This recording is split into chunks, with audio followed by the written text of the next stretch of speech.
I saw a dude running today, you feel me? It ain't easy, man. It's crazy how we judge people before we end up in their situation, you feel me?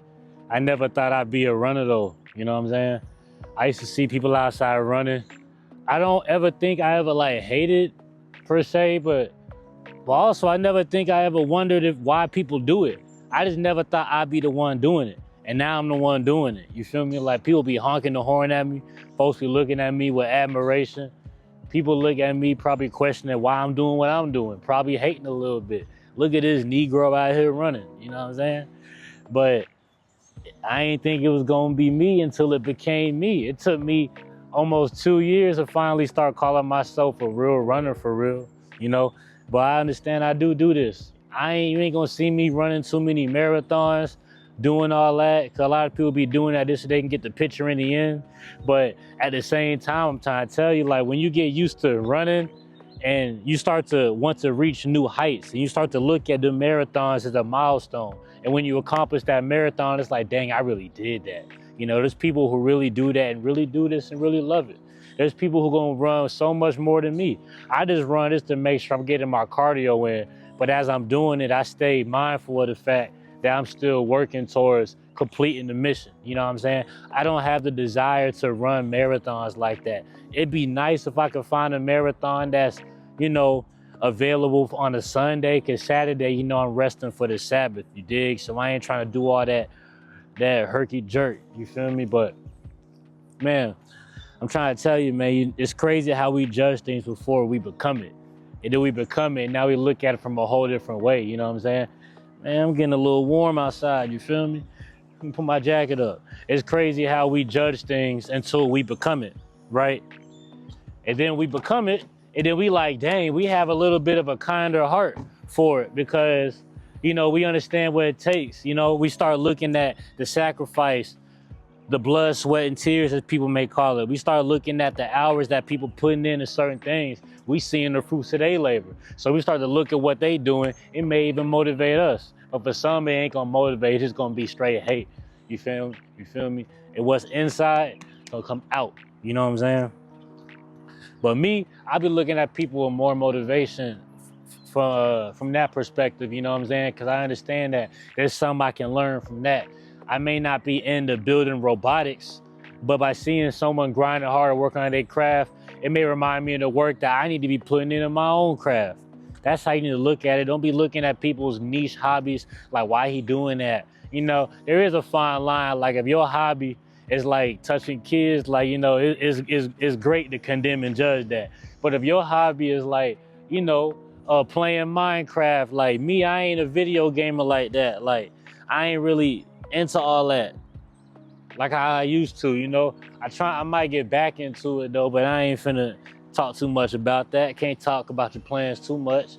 But for the people who be playing them games, like, bro, go ahead and get paid for that, bro. Why you limiting yourself, little nigga? Like, I don't know what y'all be afraid of yourself type, you know, but it ain't for me to really look down upon. That's the same thrill they get at the video game is the same thrill I get once I'm done running. Maybe I got more physical labor attached to what I'm doing, but our brain is still taking that as the same thing. It's the same dopamine for us, you feel me? So I can't really look down upon someone else's niche hobby, you know? And I ain't gonna cap, I'm getting a little chilly now, so let me put the jacket back on. I ain't gonna lie, I'm capping. I just wanted to show the fit off. Let me stop playing with y'all. I just wanted to show the fit off. I did. I'm going back to the jacket. This is the Walls camo jacket, just like the last name with an S at the end. You feel me? But yeah, man, until I started running, I never really understood why people do certain things, you know?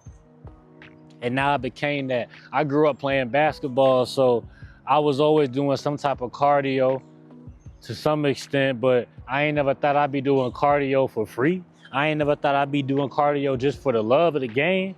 And now I'm doing it for the love of the game. I'm too locked in. Now I can't really turn back. If I was to start running, I'd probably be depressed because I'd be running before I work out most days. So imagine if I was to not run no more, say, nah, I can't do it. I'm gonna just work out. I'd still be depressed. Yes, I'm still being proactive, but it's not everything that I thought it was, you know? Now, for some reason, if God made it to where I can't run, because there's people who are physically fit, but they can't run because of their feet, ankles, you know what I'm saying? That'd be sad. But, you know, that's why I don't want to, like, he put the fist to eye, brother. That's why I don't want to, like, you know, cast no judgment, because God can take this away. Everything I love, God can take it away. Even your dreads, nigga. Don't have so much ego in your dreads. You feel me? This nigga said, y'all niggas, I've seen personality. I've seen the dreads change niggas. You know what I'm saying? You better be humble, brother, because I'm telling you, like, God can take that away. Boy, I'm trying to tell you, man, I needed to hear that. But yeah, man, you know, I'd probably be depressed if I stopped doing the things that I set my heart out to do, you know? And in a way, that's really how it should be. You know, a lot of y'all depressed because you're not fulfilling your passions, or you doing your passions so much to the point where you don't love it no more. You wondering, you know, why you doing this? Who are you doing it for? These are good questions to ask, you know what I'm saying? That's why it's good to have an escape away from your passions when you can control it. A lot of athletes probably be depressed because they may feel like playing in the game in the off season. And then when the season comes, they don't really feel like playing, they want to chill. So they're not really doing what they want to do. It's like, what is that, cognitive dissonance? Probably, you know, a lot of people go through that. It's just not having control. You know, we in Babylon, you know, quote unquote, they say the world ending. It looked like it according to the Bible, for real. We can't really have that much control over things, but there's a lot of things you can't have control over. You know, your mind is gonna go all different places. I'll be asleep having dreams about women, you feel me? But I can't really control that. I'm unconscious, you feel me? But there's certain things you can't have control over, like what you say to people, you know. Now, if you're in the heat of battle, I understand. You know, you may fall short, but there's certain things that we can't control, you know? And when you understand that, and when you start to reach outside yourself and start to look for other aspects of your life that you may not be interested in, you may not think you'd be interested in, and you add that into you, you know what I'm saying? You never know, you might love it. You might get some new dopamine out of it, you feel me? And you might end up like me, who used to look at people running and be like, go them, but I ain't never had the desire for me. And now I'm over here running for real. And I look at other people running and I be cheering them on, honking the horn, rolling the window down, throwing the deuce up. You know what I'm saying? Like, you never know, for real, you know? Get out your shell, nigga.